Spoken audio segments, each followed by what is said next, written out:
You already know the stats. 78% of Gen Z in America will swipe away in 2 seconds if your slang sounds like it came from a 2012 Facebook post. What up, Brighton English BD crew? If you are still learning Gen Z slang from word lists and subtitles, I am going to be blunt. You are getting played.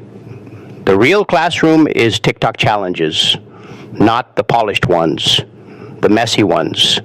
The ones where a kid in Nebraska forgets the words, laughs, and accidentally invents a new phrase that goes viral by dinner. That is where the language lives. I moved to the States and thought I had it figured out. I had flashcards, I had apps, I had a notebook full of terms like lit and fire and squad. Then I posted a comment under a viral challenge video, and someone replied, "Okay, millennial, I was 24. That stung. That was my villain origin story." So I threw out the notebook and spent 6 months living in TikTok challenge culture. No lectures, just doing the trends, reading the comments, getting roasted, trying again. What I learned broke my brain in the best way. Here are 6 secrets most people completely whiff on when they try to learn Gen Z slang through viral TikTok challenges.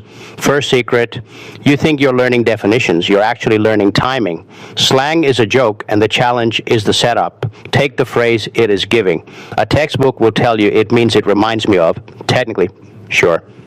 But that tells you nothing. On TikTok, it is giving only works if you pause, squint, and deliver it with a little judgment. It is giving middle school, dance, chaperone. It is giving, I tried. The challenge videos teach you the beat. Say it too fast and you sound like a robot. Say it too late and the moment passed. The comments will let you know. If your timing is off, you will get hit with the try again, bestie. The challenge is a metronome for vibes. Miss the rhythm and the word means nothing. Second secret, you think viral means current. Sometimes viral means expired. This one hurts. The second a slang term hits a big brand challenge or a morning news segment, Gen Z is already packing its bags. Remember the Ati and left no crumbs trend? It was everywhere. Then every company started commenting it under posts. Instant death. Now, if you use it, you get hit with the from 2022 energy. Let the real learners catch the slang in the wild before it gets a challenge. They watch the small creators, the ones with 300 followers who are just messing around in their bedroom. Those kids are the slang chefs. By the time it reaches a dance challenge with 2 million videos, it is already being phased out. So if you only study the big trends, you are always a season behind. You are learning slang like you are watching reruns, third secret. You think the goal is to sound exactly like the creator. That is how you get called out. Gen Z can smell a copy-paste from a mile away. The whole point of challenge culture is remix. If the trend is girl, dinner, and everyone is saying, "I am in my chaotic era," your job is not to say the same thing. Your job is to make it, "I am in my gas station sushi era. I am in my sleeping through alarms era." The slang is a Lego piece. You do not display the box art. You build something weird with it. TikTok challenges reward mutation. The comment section crowns the ones who spin it. The ones who just repeat the script get left on read. If you are learning, your first few tries will be cringe. Good. That means you are actually trying to remix and not just mimic. Fourth secret. You assume American slang is one thing. The U.S. is basically 50 different group chats that barely talk to each other. A challenge in Atlanta might be full of phrases that hit different in Seattle. I watched a challenge where everyone was saying it slaps about a new song. In California, that meant the song was a banger. In one Midwest thread, someone used it slaps to talk about their grandma's casserole. Same words, different energy. If you only follow New York creators or only LA creators, you are learning a regional dialect. That is why your friend from Texas looks at you funny when you say your outfit is giving. Their TikTok is all about y'all and fixin' to and bussin' with a totally different context. The fix. Follow creators from at least 4 regions. Let your For You page get weird. Your brain will start to map the differences without you forcing it. Fifth secret, you think more slang equals better. Nah. That is how you sound like a brand account that got hacked by a 40-year-old manager. Real Gen Z talk is 90% normal and 10% spice. The challenge videos prove this. Watch the ones that blow up. The creator says something super normal, then drops one slang term at the perfect moment, then goes back to normal. That contrast is what makes it hit. If every second word is no cap, FR far Rizzler, you just wrote a parody. The comments will say this feels like a commercial. Slang is hot sauce. A few drops wake up the dish. Pour the whole bottle and nobody can taste anything. Challenges teach you restraint because the ones that try too hard get cooked in the comments. Sixth secret, you think you have to use it to prove you know it. Power move, learn it, then choose not to use it. TikTok challenges are full of this. Someone does a trend and completely avoids the expected slang. The comments go wild. Respect. The restraint is the flex. Knowing the word and not deploying it shows you are not desperate to fit in. That is advanced level. Beginners rush to use every new term. Pros know when to sit back and just say, dang, that hits harder because it is unexpected. The challenge taught them the rules so well that they can break it on purpose. Let me hit you with a relatable analogy.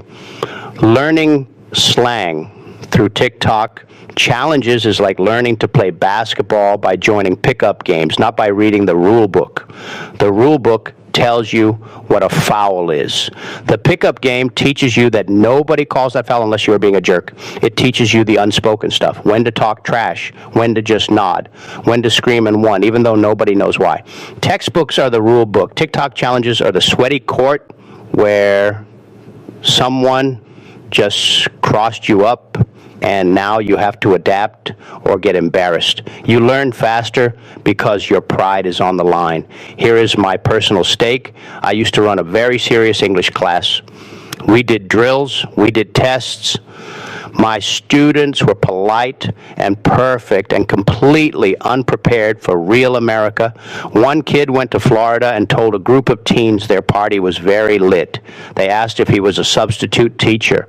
He came back and told me, I felt awful. I was teaching them to be outsiders. So I made a deal. You know, for one semester, our homework was TikTok challenges. We had to post. We had to duet. We had to read comments. First week was a disaster. Second week was still bad. By week 6, my quietest student had a video where she used the Canon event trend perfectly and got 20K likes. She was not fluent from a book. She was fluent from failure, from trying, from getting roasted and adjusting. That is when I knew. You cannot study this stuff from the sidelines. Now here is the part that messes with people.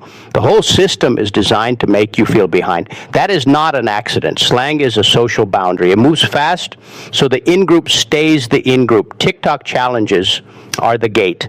If you are not watching them, you're not in the conversation. If you are watching them, you are exhausted. That is the game. So the question becomes, do you want to play?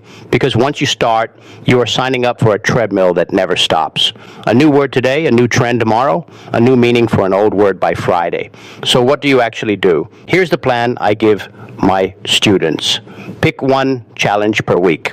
Not the biggest one, the weird one. The one with 5K videos, not 5 million. That is where the language is still raw. Do the challenge, post it. I do not care if your lighting is bad. I do not care if you have 3 followers. Post it. Then go to the comments. Do not just read the top ones. Sort by recent, see what the regular people are saying. That is where the real definitions are being negotiated in real time. Then find the same challenge done by someone in a different state. Compare. What words changed? What stayed? That is your lesson. Do that for 2 months. You will not be perfect, but you will be tuned in. You will start to feel the rhythm. You will start to catch a new slang term and just know how to use it without Googling. Also, embrace the cringe. I cannot say this enough. You are going to be awkward. You are going to use a word wrong. Someone will comment, bruh, no. Good. That is data. That is free tuition.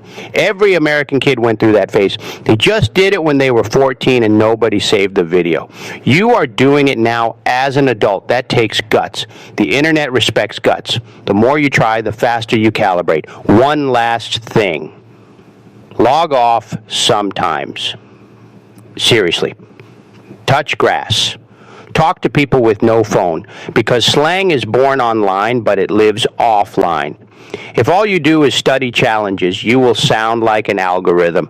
Go to a coffee shop in the U.S., listen.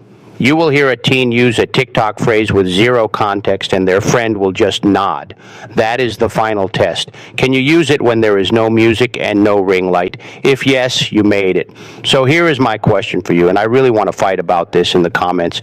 If Gen Z slang is built to expire and TikTok challenges are the only way to keep up, are we just training ourselves to be permanently anxious and online? Is it smarter to learn the slang and play the game, or to opt out and just talk like yourself, even if you sound old to a 17-year-old? Tell me below. Duet this with your worst slang fail. I want to see it. And if this helped you, follow Brighton English BD.